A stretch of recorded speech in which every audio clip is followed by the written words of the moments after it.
somebody to... We are back on Morning Line. Thanks for joining us.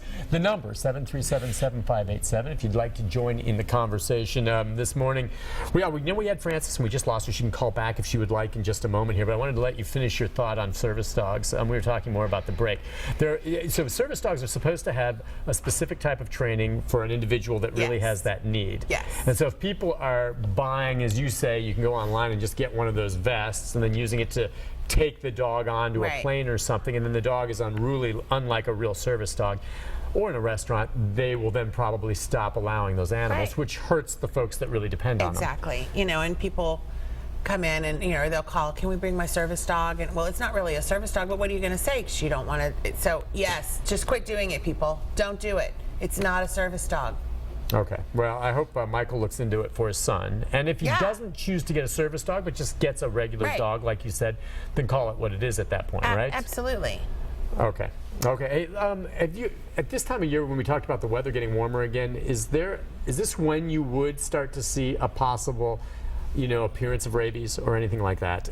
Or, you know, can that pop up anytime out of the blue? Because it can pop up anytime out of the blue. We have the reason Tennessee has pretty strict rabies laws is because we're part of the South, and the South has a very high endemic population, or a population of endemic animals that are infected with rabies. Skunks, for example, don't die from rabies. What do you mean? They'll be carriers, but they will not suffer from the symptoms of rabies? Correct. Same as some bats and stuff. Do they have an immunity to it? Apparently. Wow. Okay. And so we have a higher chance of one of our animals or people being exposed to rabies as other parts of the country. So it's very important. You know, I think that March, is rabies month in Davidson County. It might be April, I can't remember. But I think that, you know, they used to do the rabies clinics at schools and stuff like that all over that veterinarians would do. Metro has decided not to work with the veterinarians this year on that and are just doing rabies clinics at Metro Animal Control this year. But I think it's all month or something, I'm not sure. So, you know, and those are reduced rates. I think rabies vaccines are typically $16. I think during this month they go down to $10. So, you know, veterinarians don't charge a whole lot for rabies because we know it's a very important health prevention for our humans. And so, but they do have clinics. I know Sumner County, April is rabies clinic month. And so most of the counties in the state are actually required by law in some way or shape to have some form of a rabies clinic each year. The truth is, it makes news when a case emerges anywhere because it is so rare, and they do a great job. Right. And that's one of the things, you know, if you have your pet, you always get that notice, a reminder, you have to go get the rabies vaccine. Right. Is that once every, what did you say? It depends on your county, but they make 1-year rabies vaccine and a 3-year rabies vaccine. Okay. It depends on your county, as if your county allows the 3-year or the 1-year.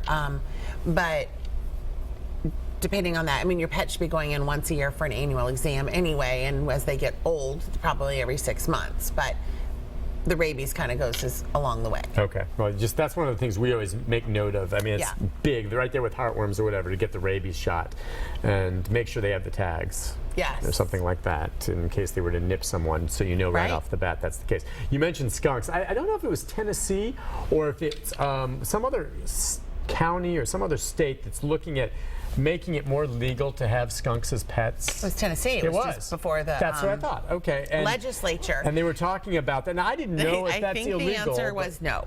So, okay. But they were actually looking at that and talking about, yeah, well, you know, some advocates were saying, you know, you remove the scent gland or whatever, and that skunks can make good pets. And I wanted to ask you about that. Here's the problem. Okay.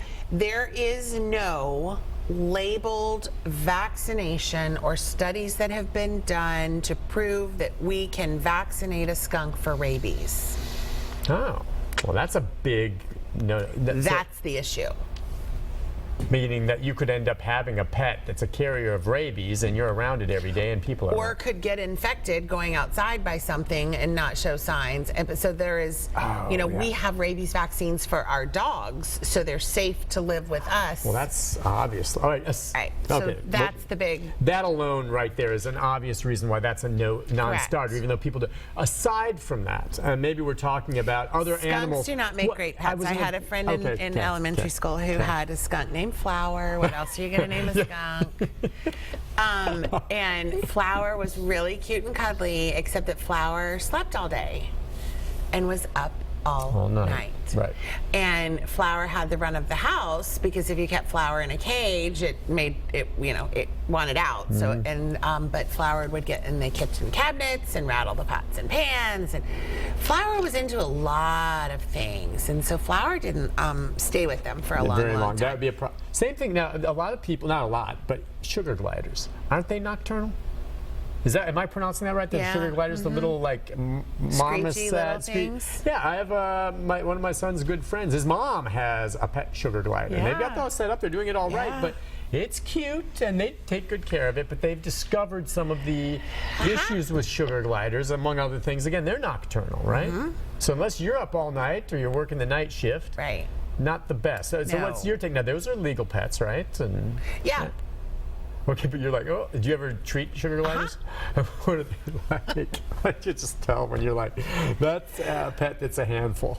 Yeah, the sugar gliders are very bonded to their person. Yeah. The problem for me with sugar gliders is they're like this big. Yeah, very small. And they come in for nail trim. Yeah. And they have 4 little feet and little sharp teeth, and they're this big. And so trying to restrain something that's that size to trim a hand that is that size and these little tiny toenails, you're scared you're going to hurt the sugar glider. And we don't. You can't, but it's just one of those, whoa, can you get the leg? You wouldn't honk it out to do it. Oh, no. Yeah, it's just for a nail clipping, you wouldn't do that. No. Aside from that, though, and they make this horrible little noise. I can't even. It's like it's. Do you see many of them anymore? There was a fad for a while. You'd see them sold at like, the flea market or other places where they're kind of at a display, and you look at them initially and you're like, oh, they're so cute. They are. But they're really cute. I'm not gonna say they're not. Yeah. But they're not a pet that, like, if you had one that I could come over and be like, oh, come here, let me see you. They're like, no, I want my dad. Yeah. So it's, I guess unless you have one, you're really not a fan of them. And once you get one, you're a fan of yours. All right, again, the number, do you have a sugar glider? I want someone to call in who has one. Just to tell us about it. 737-7587. Line open. Jump in. We just had one that it died like natural causes. It was, I think, like 9 years old, which is really old for sugar gliders, 9 or 10. Yeah. So, they can live a good long time if you take proper care of them and feed them appropriately. And they are cute. I mean, I'm totally on that page. They are cute. Okay. All right, so I'm thinking other high-maintenance pets that some people have. Now, exotic birds, which Let's talk about the birds. All right, have you ever been bit by a parrot? Yes. By a blue and gold macaw. Those things can crack open nuts, right? So I've been bit by a parrot. And parrots are funny because they like people or they don't like people. And they live so long that a lot of times you don't know what they've experienced in the past. Right. And it was one of my coworkers had a blue and gold macaw who did not like me. I mean, for whatever reason, you reminded him of someone he didn't like. Did not like me. I mean, I would try to give him treats and he'd try to bite me, and I was like, okay, I'm out. And one day he was sitting on her shoulder and I walked past and I was trying to dodge, and he reached out with his foot and grabbed my hand and bit me right there. These 2 fingers were numb for like a month. Did you scream? Oh, and then what, did you kind of shake it off? And no, I grabbed him by the neck. Yeah, so let go. So, but literally, he grabbed your arm and pulled over and chomped. Because they're very smart, right? Very. Now, Who knows why he was... we could, I mean, I don't know. I had glasses, but other people in the clinic had glasses, and I don't know. But then there's another bird that comes into board all the time, and I'm his favorite person. He'll bite everybody else, but he loves me. Yeah. It's just funny how they have it. Somebody reminds them of someone or something. I don't know. It's I think you hit it on the head about you don't know where they've been before. The truth is, if you wanted to have one forever, I mean, you would get that parrot the day your child is born. And the two of them, because don't parrots live to be 80? And if that child wanted the darn bird, right. have it forever. I But wonder by how the often time something goes like off that to happens. college, Oh, that yeah. child's so tired of that bird. Yeah, Hello? unless you started Hello? really making a conversation. Some are really chatty. Chat, no? Oh, they are. They're fun. I think they're gorgeous. I wish I had a really good friend who had a big bird that I could borrow and go play with. Okay, I but- just don't know that I'm up for the 80-year commitment. And you got to leave those things to people in wills. Right. I Right. mean, And if they're I die, expensive, who's going to and- take the bird? Okay. Trying to think. So the more common ones. You guys ever get parakeets in? Oh, yeah, or we get anything? parakeets and cockatiels and cockatoos. Talk about the key is, and I finally learned to trim my own parakeets' wings. Okay, but I don't trim wings. Okay, and I don't. But you other said, that's right, people you in the don't. clinic do. And usually I probably don't trim them close enough because I'm so paranoid of hitting up higher. a blood It's vein, just the right. little edges I do. But the concern about trimming either the nails or that is that a blood vein or in a nail if you go too high up, right? Where I was reading, if I did, aside from then taking to that, put them in flour. Yeah, or cornstarch. And cornstarch, I think probably, and that'll clot the Yes. bleeding at that moment. Yeah, But that's, so birds have two or a couple blood feathers that have a blood vessel going into them, and you don't want to cut those or pull those because that's a problem. And birds really don't have that much blood. right. So, you know, when you get blood from a bird for a sample, you're getting probably just this much in a tube. a teeny bit. Yeah, it's just Where a do you teeny draw bit. the blood from a bird? Usually in a vein in their wing, Oh boy. or I guess Yeah. on the big birds they do jugulars. Okay, but that's the only way to get it. Because how do you? They're so skinny. Well, when they do sexing, because a lot of times you can't, with the macaws and stuff, you can't tell if it's a boy or a girl, and so you have to do DNA sexing. And a lot of times what they do with that is just nip their fingernail just so it just bleeds just the tiniest bit, because literally they have a paper and it has this little circle on it, and you just have to put the tiniest drop of blood in that circle and they can tell you if it's a boy or a girl. I gotcha. And so we just kind of maybe just nick it and then Yeah, it's I'm just a glad tiny you bit. mentioned that just in terms of the DNA testing. Someone said next time you came on, they wanted me to ask you about this. If they have a dog that they've gotten, and we've discussed it before, from a pound, and you can kind of look and guess what's in it, but they want to Right, know like Harper? what's in it. Yeah. Yeah, I did that with Harper. Okay, you did. So is it fairly accurate? Because I just wonder sometimes if these DNA places, and I imagine most of them are reputable, but they're just like, yeah, let's look at it. Yeah, let's just tell her that's what it is. I mean, what do they really think do? that if you're going to do it, you probably need to do it through your veterinarian and not just buy one on Amazon or Okay. whatever it is. I think that those are a little bit Well, tell us more- about how you did Harp. So I did Harper. I did that for my husband's birthday present a couple years ago, and she looks like, I couldn't decide if she had pit bull. I couldn't decide if she was boxer. Her fur and her coloring looks totally Labrador, but her head kind of does and kind of doesn't. So we did it on her, and for her, it's Is it a swab, by the totally. way? It's a blood sample. Okay, I'm sorry. Yeah, that one is a blood sample. We take it and then package it up and send it off. And so it came back and was very believable. She came back that one of her parents was a full-blooded boxer crossed with a full-blooded lab.